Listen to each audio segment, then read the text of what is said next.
Here in this video, we're going to look at how to figure out and solve for all of these characteristics or properties of an atom. If you want to follow along yourself, you'll need a periodic table so that you can look up atoms as we go. So given just these two pieces of information, we've got to figure out everything else. This is kind of like a puzzle or a logic game, kind of like Sudoku. We'll go step by step so you can see how to do this. Let's start here. The chemical symbol is Na. So we'll look up Na on the periodic table, and we'll find out that that is a symbol for sodium.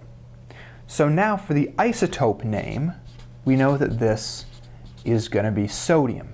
Now that's only the first part. The isotope name tells us what element it is, and then it has the mass number after it, number of protons plus the number of neutrons.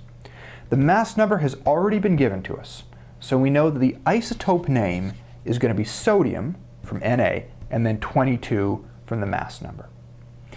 Now that we know that Na is sodium, we can fill in the atomic number and the number of protons. Because when we look this up on the periodic table, Na sodium has 11 at the top. This number up here is the atomic number of protons. So 11 for the atomic number, 11 for the number of protons. Now, for the number of neutrons, the mass number here is the number of protons plus the number of neutrons. So if we want to find out just the number of neutrons, we can do protons and neutrons minus protons equals 11 neutrons. That's how many neutrons we have.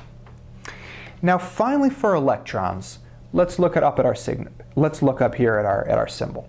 Okay? It's written Na1+, because there's just one plus sign there. So it's 1+. Okay? This is the net charge. The net charge tells us how protons and electrons balance out. So if it's 1+, that means there is one more proton than electron. So 11 protons, which means that we have 10 electrons, will give this atom a 1+ charge. So based on just these two pieces of information, we were able to figure everything else out. Here we know protons, neutrons, and electrons. Let's start with protons. 44 here. We can look up on the periodic table and find out which element has an atomic number of 44. Okay? If you got 44, you're ruthenium. So I can put that up here as the isotope name, ruthenium. But I'm still going to have to come back and deal with a mass number that we put after here in the isotope name.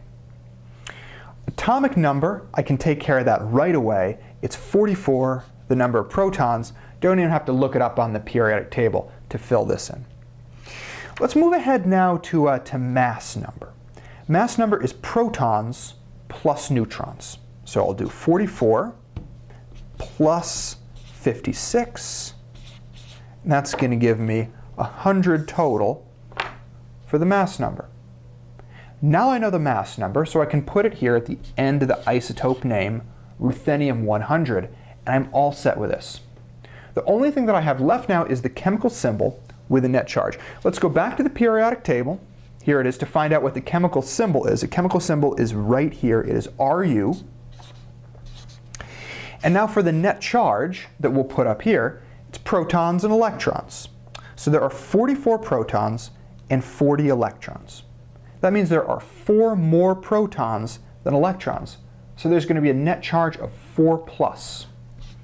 Ru 4+ is going to finish this off as the chemical symbol with a net charge.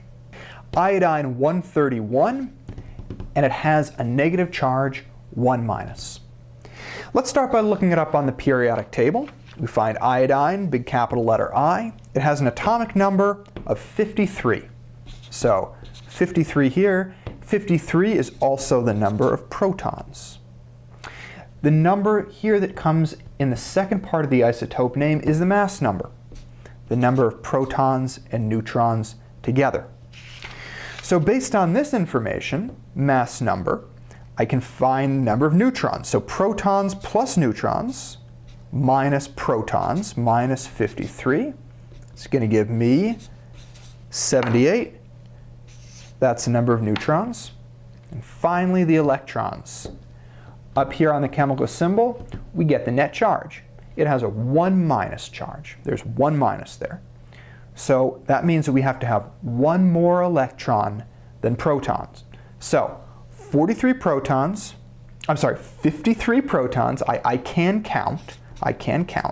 53 protons, 54 electrons. And finally, Mg2 plus with 13 neutrons. I'll look this up on the periodic table. If you didn't already know this, Mg is magnesium. So I'll write that in here, magnesium. You look up magnesium on the periodic table, you can get the atomic number right up here, so that's 12. The number of protons is also 12 because they're the same thing. And now that I know protons and neutrons, I can get the mass number. 12 protons plus 13 neutrons equals 25. There's my mass number. And now I can use the mass number to finish up the isotope name up here. It's going to be magnesium 25. Finally, I need to fill in my electrons. From this symbol up here, I can tell that I have a 2 plus charge on this ion. 2 plus means that there are 2 more protons than electrons. So if there are 12 protons, I'm going to end up with 10 electrons. So that's how you can solve problems like this. You kind of got to go step by step, figure out what you can do from each step, and then you'll just see the information kind of clicks together, just like you're doing a puzzle or a Sudoku or something like that.